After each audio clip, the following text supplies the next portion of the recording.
I want to pray for you right now. You're in the desert. Be honest, we all are. 2020 has been a dry place.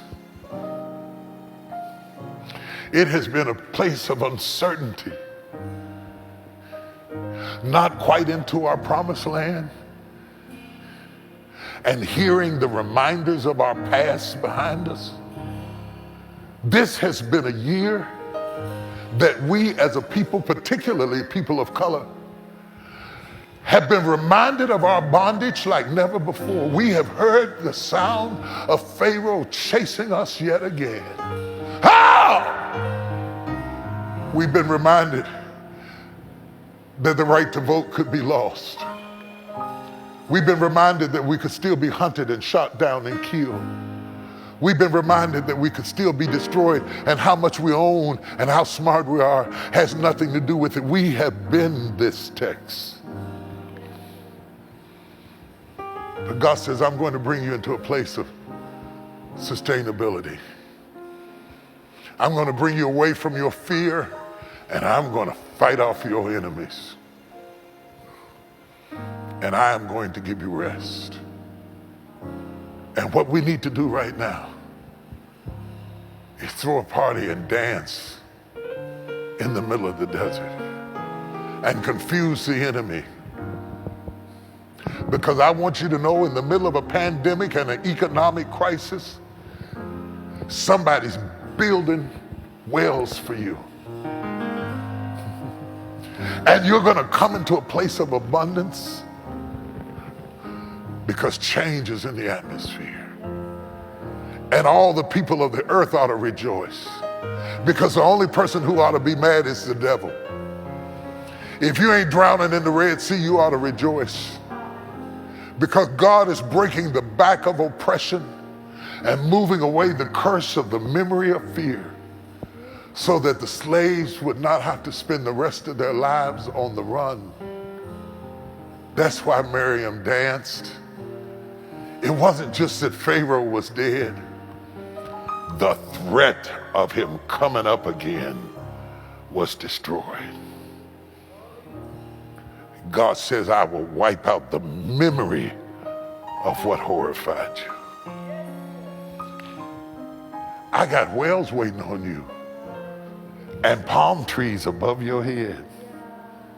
And if you got the faith to stand right in the desert and dance right now, I got the power to bring you into a place of sustainability. I got the power to give you equity. I got the power to break the yoke of your yesterday. And you will be many things, but you will never be that again.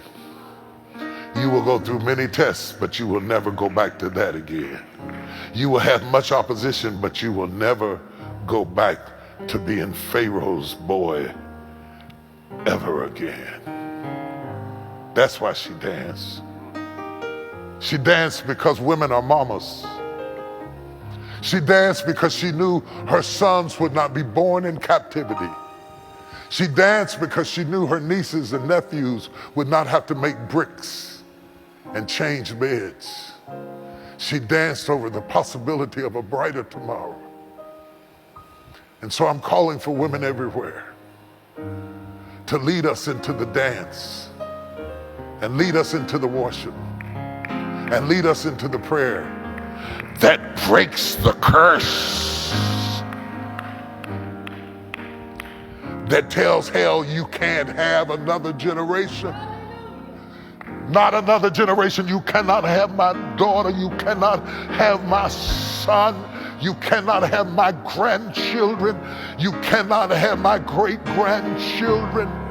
I'm calling on the women to dance in the desert until yokes are broken, and dance in the halls of Congress, and dance all over the White House, and dance all over D.C., and dance all over the hospital ward, and dance in the emergency room, and tell hell you can't have not another generation. God shut shut down the church so you could stop dancing in the church and dance in the place where the power is needed. In the hospital room, in the boardroom, in the courtroom, in the halls of Congress, in the White House. God wants your praise in the streets. He wants your praise in the alleys. He wants your praise out there where people need to see you dance in the desert. Why would we stay in here and dance amongst ourselves when the whole world has gone dry?